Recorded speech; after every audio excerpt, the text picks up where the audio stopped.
Thank you for joining today. And if you're watching videos, we encourage you to not only watch this, but watch all our videos.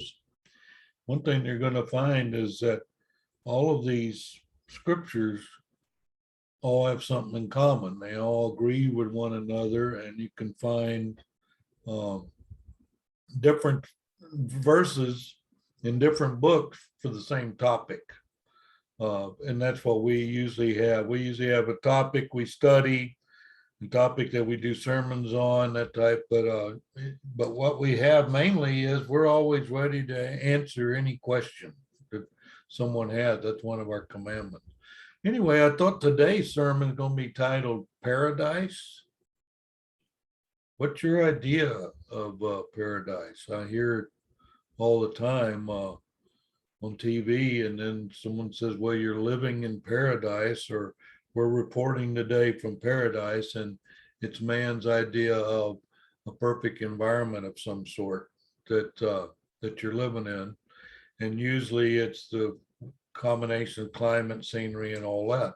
Well, what does the Bible say about paradise? Why it's asked the common Joe on the street. They're going to think that it's heaven. Now, we're going to ask the question right off the bat: are paradise and heaven the same thing? Is it when we talk about paradise, you'll be living in paradise in the hereafter? Is that the same thing? We're going to find out today that they're two different things. They're two different nouns to begin with. And they both, and in the Bible, you'll find out that they are two different places. So today, let's look and see what do we know about paradise. So that's the title of the sermon, and we thank you for watching today. Now, according to the Bible, paradise and heaven are not the same place. If you look, like I pulled out a couple, if you have the printout here for it, print out a couple of the definitions out of the Strong's, because you can see if you do have the printout in front of you, when I put in there G number, it happens to be the number to look up in here that matches that verse. So paradise is a place of blessedness, and it actually, from the original Greek, it actually came from the base meaning of a garden. So that is kind of, a garden is what? Well, providing life, showing life is alive, and providing and that type of thing. So what was the first instance of a paradise in the Bible? Would be the Garden of Eden, where the whole perfect environment. Garden of Eden and heaven are not the same place. The Garden of Eden was a paradise. So paradise, right here, number 3857 will say that it's a base meaning of a garden, but it actually means a place of blessedness. So boy, this place has really been blessed. What's the definition in here of heaven? Heaven has two or three definitions. One we're looking at today is where God dwells. It also has a definition, anything above the earth. So sometimes you'll be reading in the Bible and you'll see heaven with a small h, or the birds fly in heaven, or the heavens. Well, that all has to do with anything above the earth, like the solar system, the universe, and then our atmosphere, just the air that you breathe. All that could be considered heaven with a small h. Now, heaven where God lives is a place, and that's our goal. Our goal is to be accounted worthy and to live in heaven in the hereafter. So it's way better than anything that paradise comes up with. Now, here's what I'm going to do today. I want to prove with the Bible scriptures that heaven and paradise are two different places. Okay? And the way I'm going to do that is I'm going to show where paradise is a temporary place and heaven is a permanent place. Okay. And the way we do that is our Father lives in heaven. Our Father doesn't live in a place called paradise. He lives in a place called heaven. But there is a place called paradise. So we're going to look at that. And there's only like three birds. Paradise doesn't in the Old Testament at all. The word paradise is not in the Old Testament. You'll find it in 3 different verses in the New Testament. All right, so we're going to start off today, kind of surprised. It might surprise you a little bit. We're going to look at Matthew 23:9 with Jesus speaking. Matthew 23:9. And call no man your father upon the earth, for one is your Father which is in heaven. So the first thing we want to do is prove heaven is where? That's where our Father lives. Oh, but I've read this verse to people that didn't even know it existed in the Bible. What do you mean call no man? Well, you're not supposed to call a human being in a religious, what people call a religious term or religious sense, call them Father. Why not? Because I just read it. It's in Matthew 23:9. Call no man your father upon the earth. There's a colon there. For one is your Father which is in heaven. So no matter who reads this, if you're alive, if you're a human being on planet Earth, you have one Father. Oh, they all have the same Father. The angels, same Father. Satan, same Father. There's only one Father, and he's in heaven. So first of all, let's get that established. He's not in paradise, he's in heaven. All right. Now, let's move on here. Jesus' spirit was in paradise between his earthly death and his resurrection. So how do you know that? Well, this was revealed to us when he answered the thief on the cross. So we're going to go to those verses where the thief on the, you know about the thief on the cross. It says he was buried. He was resurrected. He was killed or assassinated or tortured. What the one word is crucified. So that word kind of death you can have. All right. Now what happens is he's on the cross, and there's also someone on each side of him that's in the same boat he's in, which is they're dying on the cross. Now the two that are beside him have a short conversation. And one of them is, if you be, and if you're in Luke 23, you can go ahead and read these. I don't have printed out. But Luke 23:41 to 43 is where we're going to read. But you'll see where one thief tells the other one, hey, we're getting our just desserts here. We're getting what we deserve. This guy here has done nothing, and you don't know what you're talking about. So this verses I'm about to read is the conversation between the two thieves, and then when he addresses Jesus. All right, let's look at Luke 23:41. And we indeed, and we being who? The two thieves. And we indeed justly, for we receive the due reward of our deeds. But this man hath done nothing amiss. I've had people say, well, I'd like to die like the thief on the cross. Just say, hey, you're going to go to heaven. Well, really? Well, you want to die like the thief on the cross? That means you have a lot of knowledge. Look how much knowledge this guy has. First of all, what do you mean he's done nothing amiss? How would you know Jesus is innocent of all charges? Well, you must know something, okay? That was verse 41. So that's one thief telling the other one, hey, we're getting our just reward here. We're getting punished because we did something and it's just. This guy's done nothing wrong, done nothing amiss at all. Now he turns his attention to Jesus. And he said, this is verse 42. And he said unto Jesus, remember me when thou comest into thy kingdom. Oh, man, wow, look at how much information's in this one verse. What do you mean, remember me? Why? This guy's dying right next to you and tortured, been nailed up to a cross, and you're saying, what? Remember me. Huh. So you're thinking that he's going to have something to do with the hereafter? Well, yeah, other than that, I wouldn't tell him to remember me. When thou comest into thy kingdom, you mean you know that there's going to be a kingdom of on earth that is ruled by the high priest because our Father designated such? So the kingdom's going to be established when? Well, when he takes his spot as high priest, this is not in today's sermon, but I'm tossing this in for free. When he takes his position as high priest next to our Father, now the kingdom's been established, because the kingdom has to do with us having a permanent high priest. So that's what we have. We have permanent high priest, and then when the kingdom comes, so the thief knows this. Yeah. So you want to die like the thief on the cross? Well, then get you a bunch of knowledge.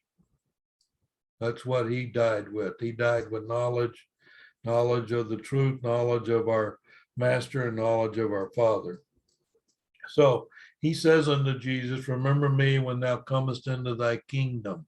Now here's a real important verse and part of today's sermon. We're going to look at Luke 23:43, Jesus's response to the guy on the cross. And Jesus said unto him, verily I say unto thee, today shalt thou be with me in paradise. So if you don't have much knowledge, you go, hey, Jesus died and went to heaven, and this thief died next to him and he went straight to heaven. Well, yeah, if you're not going to look at any other scriptures, you're not going to study, you're not going to have a teacher, then you might think that. A lot of the world thinks that. Like, I've been in the church and people in the church think that. Okay, well, I haven't studied the entire topic. Paradise and heaven are two different places. So we do find out that we started off with our Father is in heaven. So we know that's the final destination for us. But that today shalt thou be with me in paradise. I need to check out this paradise word. Why are you not saying today thou shalt be with me in heaven? Oh, okay. So we're going to look at some more scriptures. We're going to find out why paradise and heaven are not the same. Okay. So we're in the middle of the sermon now. If you're following along, Jesus' spirit had not seen our Father in heaven before resurrection. Well, that's a lot of knowledge there. This was revealed to us when he spoke to Mary Magdalene at the grave. Huh? Well, yeah. So what happened is it was early. It hadn't even been dawn yet. And Mary Magdalene thinks that he's going to be raised from the dead or something. Anyway, she went to go look at the gravesite, which in the Bible is called sepulcher. Went to the gravesite there and saw that the stone had been rolled away. Then went into town to tell the apostles. And then John and Peter came to check it out and saw where he had risen from the dead, but they went back to their house. Mary Magdalene stayed. So if you want to read, that's a real interesting part of the Bible there. Anyway, she stayed and looks in and sees where the clothes were folded up. The cloth that was over his head is now folded up, put on in the gravesite. And then she looks in and talks to what's going to be an angel. And then she perceived that the gardener was also there, because the gardener does what? Take care of the land and where the sepulcher is and all. And then she heard his voice and realized it was Jesus that had been raised from the dead. All right. So let's look at John 20, verse 17. John 20:17. And Jesus saith unto her, and the her we've already established as Mary Magdalene. And Jesus said unto her, touch me not, for I am not yet ascended to my Father. And there's a colon there. And I'm going, whoa, hold on a minute. So Jesus was in the heart of the earth, his body, for 3 days and 3 nights, like Jonah was in the whale. Yeah, if you want to look that up, and it's Jonas is what he's called in the Greek. But yeah, so that was a sign or signified that Jesus' body would be in the heart of the earth for 3 days and 3 nights. So for where has he been? His spirit left that body from the cross. It is finished. He's finished his assignment here. And then he says he gave up the ghost. Okay. Now, where did his spirit go then? Well, he told the thief on the cross guy that he said, we're going to be in paradise today. So I can prove that Jesus, when he died, he went to a place called paradise. Now I get down here to John 20 and 17. He's talking to Mary Magdalene, says, hey, don't touch me yet. I haven't ascended to the Father. Well, I thought you went to heaven for the last 3 days. No, I didn't go to heaven the last 3 days. I went to a place called paradise the last 3 days and 3 nights. That's where my spirit was. I haven't seen the Father yet. Well, that's interesting. All right, well, let's look at this again. John 20:17.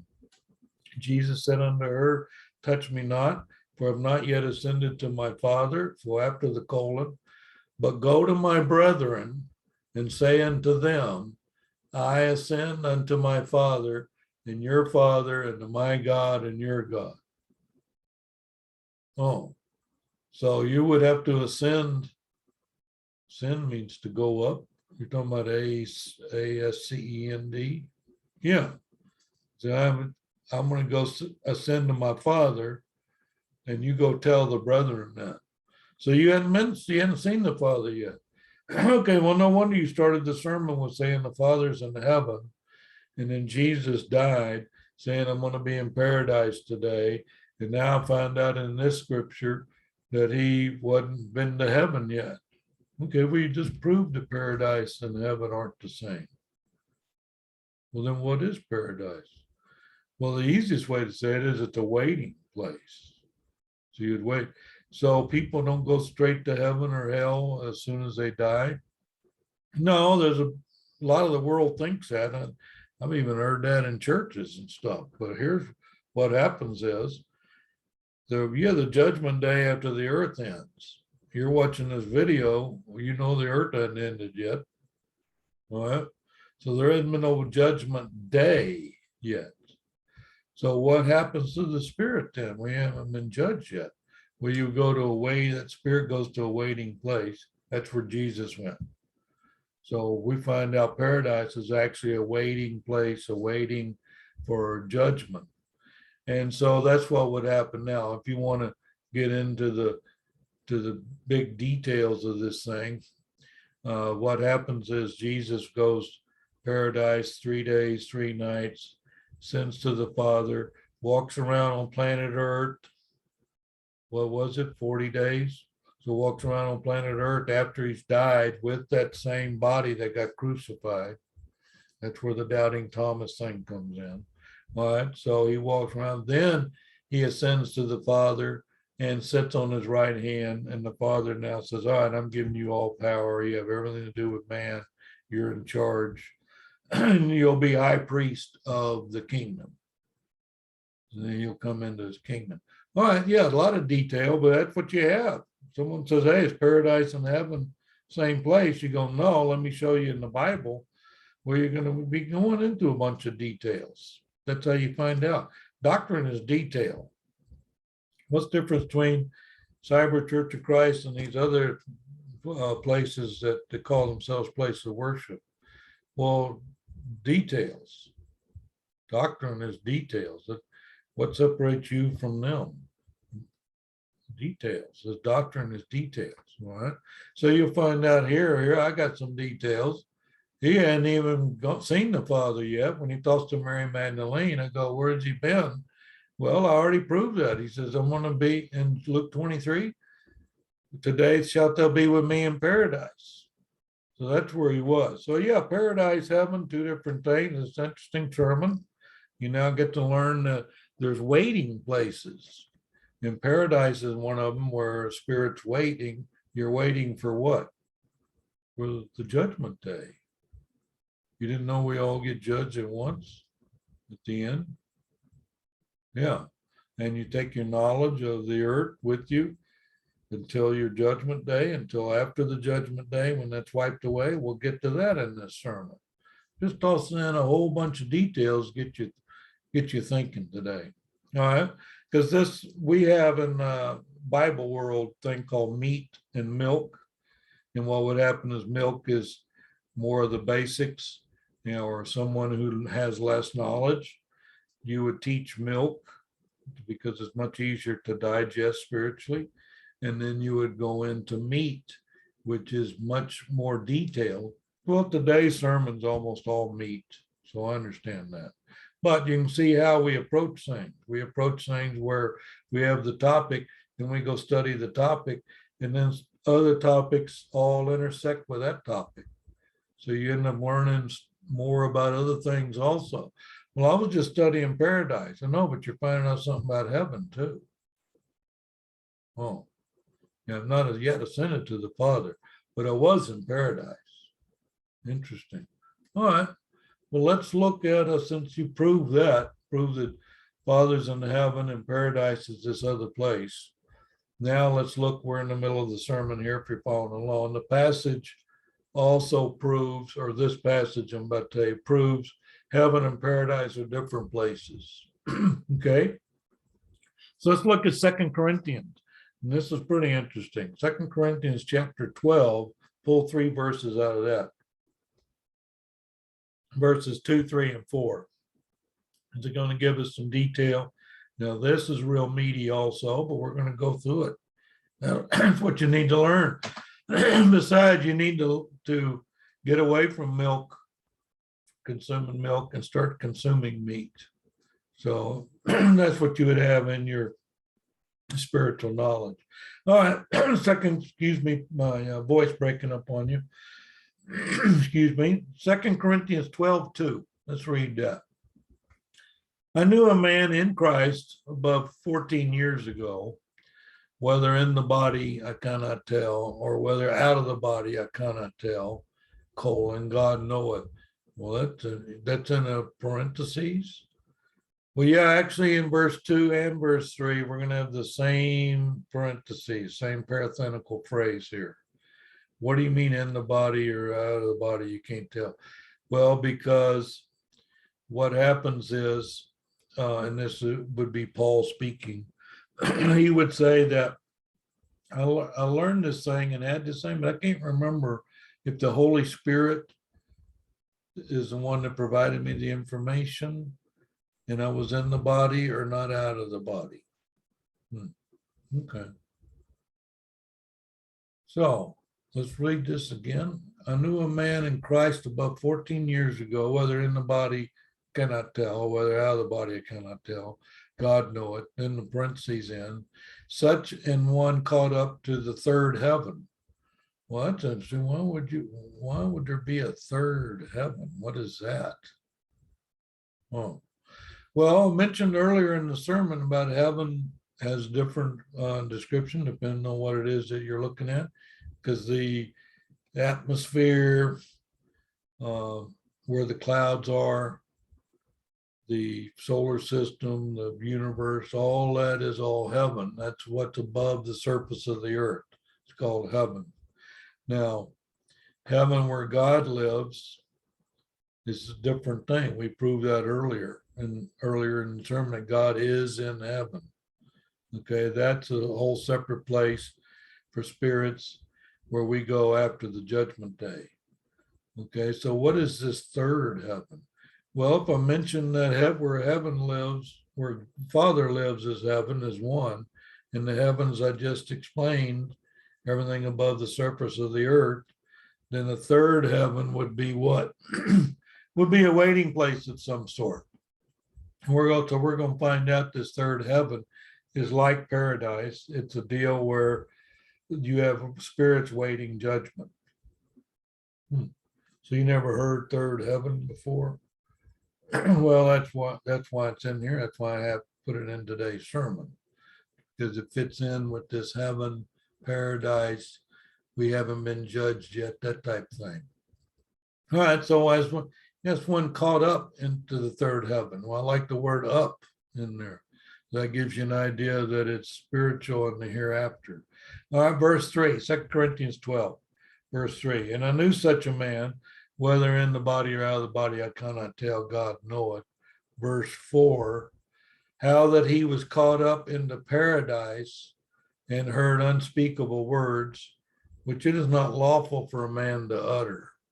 Okay, well, that is pretty meaty. You warned me it was going to be meaty verses before you read them. All right, so caught up in paradise. So you're talking about caught up in third heaven and caught up in paradise.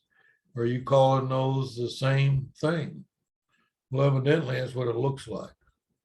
But one thing for sure is they're not heaven, and they are a waiting place because you're caught up into it. What? And in the hereafter, you would have what's called unspeakable words.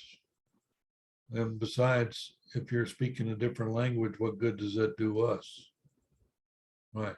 So we have the written word. You want to learn anything about the Father, the kingdom, any spiritual question at all, we have the written word for that. It provides it for it. That's what we're going over today. How'd you find out about this paradise, third heaven, all that? From studying in the Bible. I don't have verses that are written here. I didn't write the Bible. I'm taking verses out of the Bible to show this is how you study. This Cyber Church of Christ study, we're looking in different books, same topic, different books, different verses that all apply to that same topic. So that's why you're seeing today, you found out in Luke and John, Matthew, now we're in 2 Corinthians. Yeah, and then we're going to finish in Revelation. So that's what we do. You're all on the same topic, but you're bouncing around, right? So most of the Bible studies you go to, let me guess, they just go over a couple of passages in one book somewhere and then discussing, get people's opinion. That's not how we do it. We study a topic and we want all the verses from the topic. From where? From Genesis to Revelation.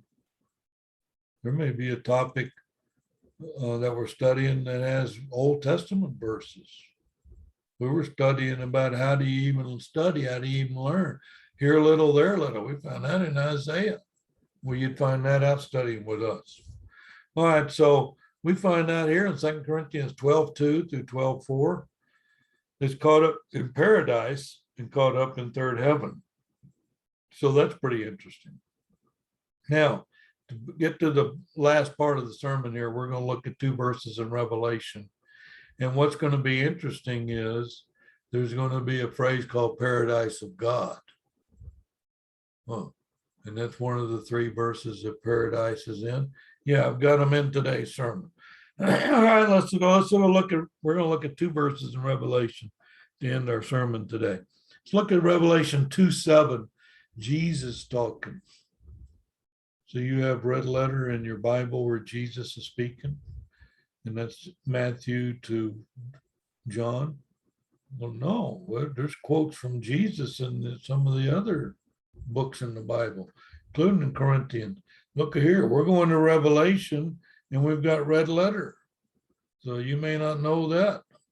So Jesus is speaking here even in Revelation. Now, this part of Revelation is, he basically talks about the 7 churches and what they do right and what they do wrong. And we've studied that in our congregation before. 5 of them get a bad report. 2 of them have a good report, except they think they're poor on planet Earth. And he goes, no, you guys are rich, because he's looking at your spiritual wealth instead of your physical wealth. Yeah, so let's look at this, Revelation 2:7. This is Jesus speaking, he that hath an ear, let him hear what the Spirit saith unto the churches.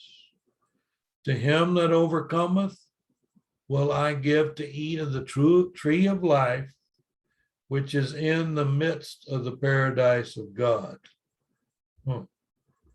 So he now calling the paradise of God the noun that what? Actually refers to heaven, because that's where our Father lives. So ain't that interesting?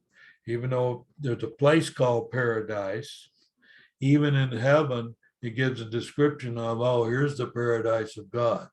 Where is it that you want to live in your final resting place? Are you asking me? In heaven with our Father in the hereafter. Everything I read in the Bible is marvelous. There's an inheritance thing waiting on you. So you're going to do what now? Well, to him that overcometh. Well, then I have to go study overcome what? Well, we're going to find out you overcome the trials and tribulations of it's part of you being tested. You're tested. Yeah, it's not today's sermon, but you get tested as you're here on planet Earth, and then you overcome all the obstacles, which is what this overcome is in here. And then what? Then you get accounted worthy in the end. And accounted worthy is not even today's sermon. All of it all fits together, though. All right, so you're going to do what? All those that overcome? Are you going to eat out of the tree of life? We'll have to study what tree of life is. Yeah, you would. And then which is in the midst of the paradise of God. Very interesting. So even though there's a waiting place paradise, actually when I get judged and get accounted worthy and go into heaven, I'm actually in a paradise of God, which is actually the place called heaven. Yeah, and in the midst of it, there's a tree of life. You can eat from that. Interesting. All right, we're going to finish today's sermon. Revelation has 22 chapters. We're going to look close to the end. Revelation 21:4. Now, why do you have that verse in this sermon? The word paradise is not in there. Well, no, but I want to give you, leave you with a positive note on some of the descriptions of what it's like in heaven. Oh, yeah, because I'll hear on TV or in some movie or something, and they think the person died and then went to heaven. We'd even discussed that in our Bible studies where someone thought, oh, I thought Abraham's bosom was in heaven. They go, no, it's like paradise. It's a waiting place, still waiting to be judged in the end. Judgment day, there's no judgment days, plural. There's one judgment day. So you need to learn that. All right, so what happens is when I'm accounted worthy in the end and in heaven, well, we'll get a description here. Let's look at Revelation 21:4, because this is a beautiful thing. All right. And God shall wipe away all tears from their eyes, and there shall be no more death, neither sorrow, nor crying, neither shall there be any more pain. Then I have a colon there. Why is that? It tells you after the colon. For the former things are passed away. That's how another thing, when you're studying heaven with us, you'll find out, hey, when you get to heaven and the judgment day and the earth ends, you're going to have no recollection of the earth. Well, how do you know that? You just read it in Revelation 21:4. I'm not going to think about my neighbor that I kept saying you ought to get baptized, get into the kingdom, you need to be saved in the end, and they never did do it. I would be totally sad the whole time I'm in heaven, thinking about my loved ones and my neighbors and my fellow man that wouldn't listen, that they're not in heaven now. Yeah, well, that would be great sorrow. Right. But you just said there's no sorrow. No, there's no sorrow. There's no crying. There's no death. And then guess what? No more pain. Pain was what you experienced physically on planet Earth. We don't have that here. Okay, so grandma's not in heaven. Well, no, grandma would be in a waiting place, waiting for judgment. You don't want grandma to be in heaven and see you have some type of failure here on planet Earth or something bad on planet Earth. This says here, people in heaven, the spirits that have gone on to heaven, don't have sorrow. They don't have crying. There's no pain. Because why? Former things have passed away. So you can learn a lot today, sermon. If you watch this video all the way to the end, you learn that, first of all, we hadn't had the judgment day yet. Paradise and heaven are two different places. And you have waiting places that you wait at till you're judged. And if you are judged and get into heaven, then you have no recollection of earth. Those are passed away. So you're not going to be thinking about your neighbor and your loved one that didn't make it in heaven. Why? Because I just read in Revelation 21:4. So you don't have sorrow, don't have pain, there's no crying. Because why? Those things have all passed away. So what a beautiful thought that is. So we'd be in heaven and not have any worries about who didn't get in heaven, because all those are former things that got passed away. All right, so anyway, that's how we're going to end today's sermon. I hope you learned something today, but I thought it was interesting. I hear the word paradise, and and how it's interchanged with heaven all the time. And then, well, I'll do a sermon on paradise to show that paradise is a temporary waiting place. It's not the same. Heaven's a permanent place where our Father lives. Paradise, temporary place. And so Jesus did what? Well, he died, went to a temporary place. Then he came back here to teach some more. Now he's my high priest living in a permanent place in heaven. He said, hey, brother, I want you to live up here where I'm living. And live up here in the glory with our Father. Oh, yeah, that's a permanent place. So yeah, paradise, temporary, heaven, permanent, two different places, proven with several scriptures today. Anyway, I hope you got something out of today's sermon and that you are interested and want to learn more from the Bible and from our studies. And we'd love to hear from you. So we're Cyber Church of Christ. Look us up. And if you're watching this video, watch some more videos. You'll see all of them are all congruent. They all agree with one another, same as the Bible agrees. All right, now, hope you have a great day and that you get accounted worthy in the end.